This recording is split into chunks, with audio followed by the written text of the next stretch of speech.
Salut tout le monde, avant de commencer la vidéo, je tiens à préciser que celle-ci sera en audio. En effet, moi je suis aveugle, donc c'est compliqué de me filmer. Là j'ai réussi, mais je vais pas rester dans cette position 20 ans. Donc du coup, je vous retrouve pour la vidéo en audio. J'espère que le contenu, lui, restera le même pour vous. Goodbye.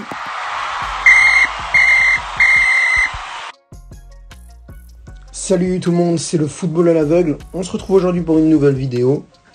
Aujourd'hui, cette vidéo va être un petit peu particulière. J'ai l'habitude de plutôt tacler le Barça parce que j'ai du mal avec les déclarations notamment de Javier Tebas et puis celle de Joan Laporta, même s'il est remonté un tout petit peu dans mon estime depuis quelques temps, même si c'est ça. En fait, ça remonte, ça baisse, ça remonte, ça baisse, ça baisse, ça baisse, ça remonte, ça remonte, ça baisse.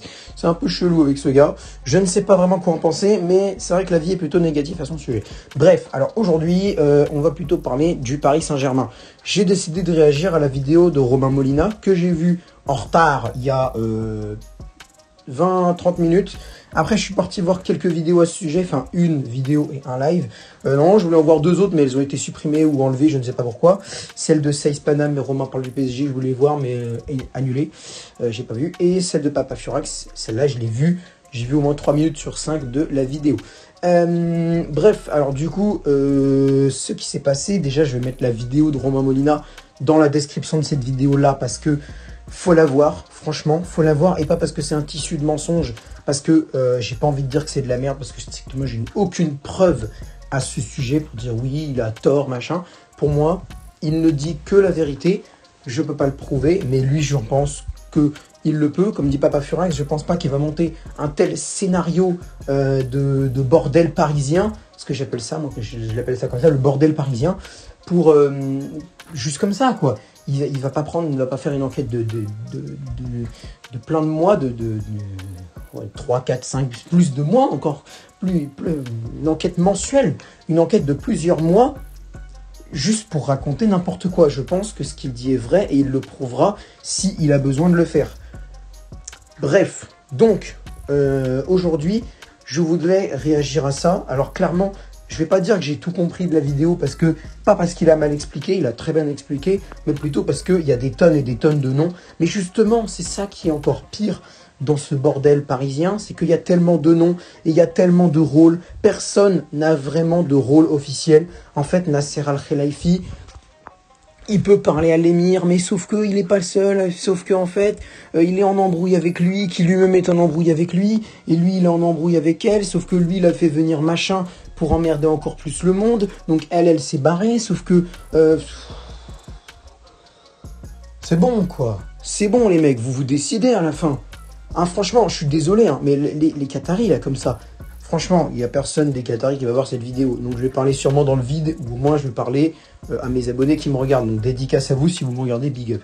Mais les gars, le Qatar pense gagner la Ligue des Champions. Le Qatar pense instaurer un espèce d'empire du football autour du Paris Saint-Germain. Et on peut dire que sportivement parlant, c'est fait. Je veux dire, l'arrivée de Messi, de Neymar, de Mbappé, de Ramos, de Donnarumma, de Hakimi, de Wijnaldum, Marco Verratti qui commence à monter dans les meilleurs joueurs. Je veux dire, quand le mec est arrivé de Pescara, on va pas dire Marco Verratti c'est le boss des milieux. Maintenant, quand tu parles de milieu de terrain, tu penses à Paul Pogba, tu penses à N'Golo Kanté, tu penses notamment à Kevin De Bruyne, aussi à Marco Verratti. Marco Verratti, pour moi, c'est une référence au milieu de terrain.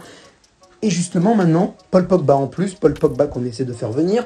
Mbappé, il va se barrer, mais on va essayer de recruter Erling Haaland. Haaland, qui est l'un des meilleurs espoirs de l'attaque, l'un des meilleurs espoirs du football sur les 10, 15, 20 prochaines années.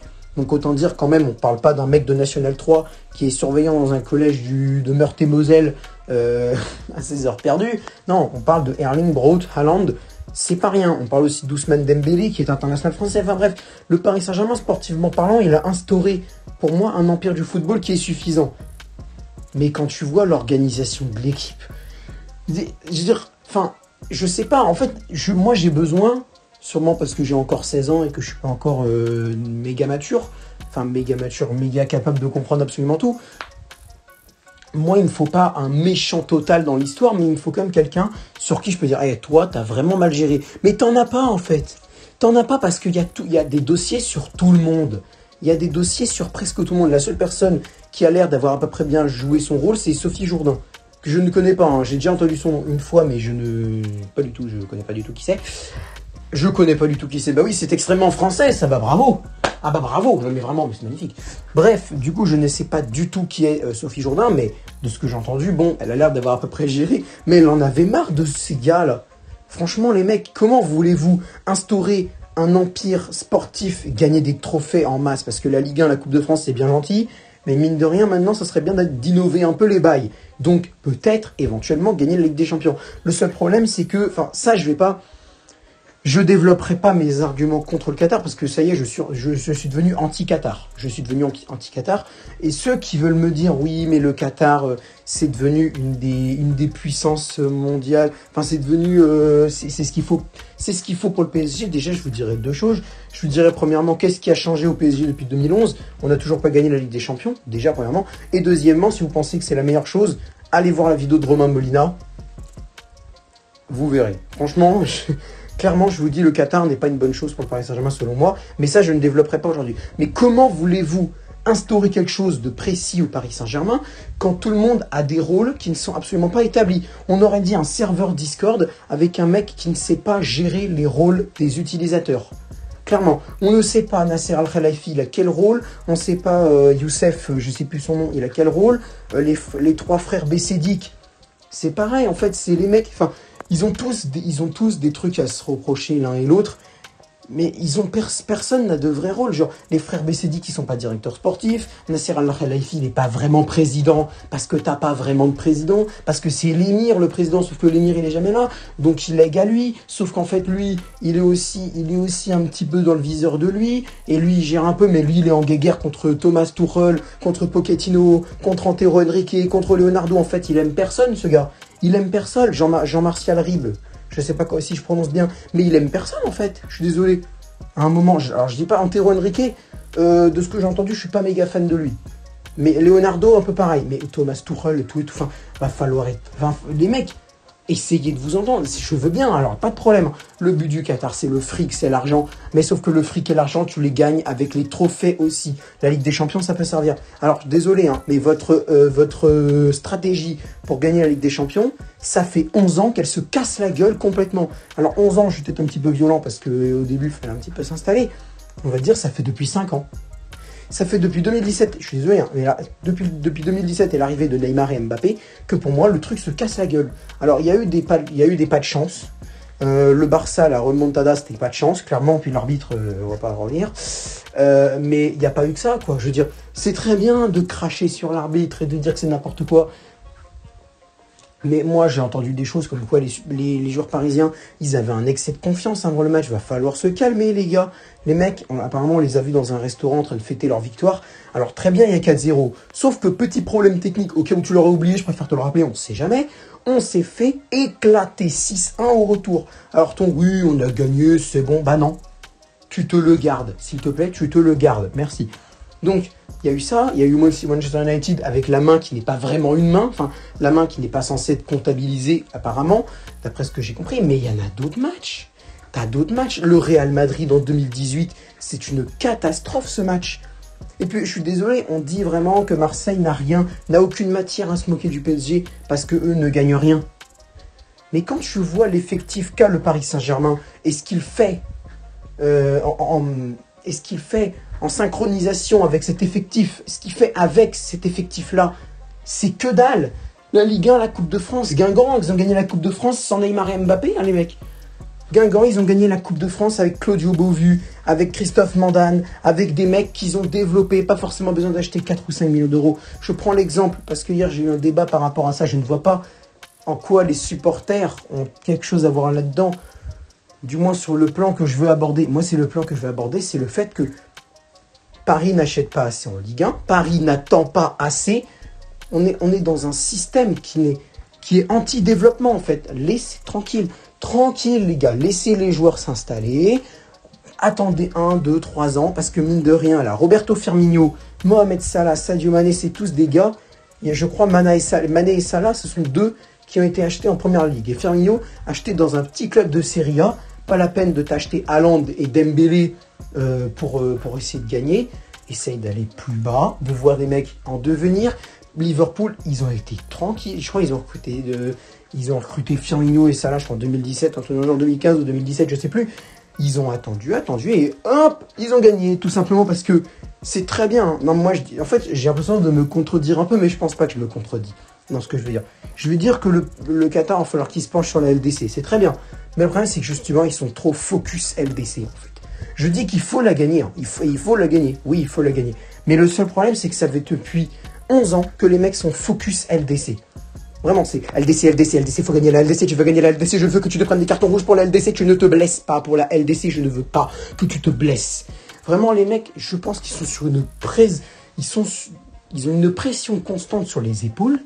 Et tu vois, quand les mecs pètent des câbles, moi je me souviens du match retour face à City, où Di Maria et Hakimi, je crois, il y en a un qui se prend un carton rouge complètement débile. On aurait dit du football de quartier, quoi. Parce que les mecs sont focus et ils se disent putain mais qu'est-ce qu'on va nous dire si on gagne pas, on va se faire éclater mentalement si on gagne pas. J'en ai marre en fait, j'en ai marre du Qatar. Je vous le dis, j'en ai marre parce que les mecs c'est très bien. Hein. Oui, on a de l'argent et très bien, on a de l'argent. Mais le problème c'est que si tu sais pas t'en servir de l'argent, si tu sais pas te servir de ton académie de jeunes, si tu ne sais pas te servir de ta tête pour recruter pas forcément que des joueurs top mondial, mais plutôt prendre des joueurs en devenir, les laisser se développer 3-4 ans et attendre un petit peu, faire quelque chose avec la réserve.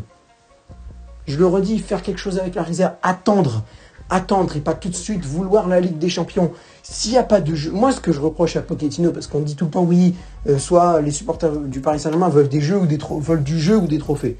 Moi les trophées, je m'en fous complètement. Moi ce qu'il y avait...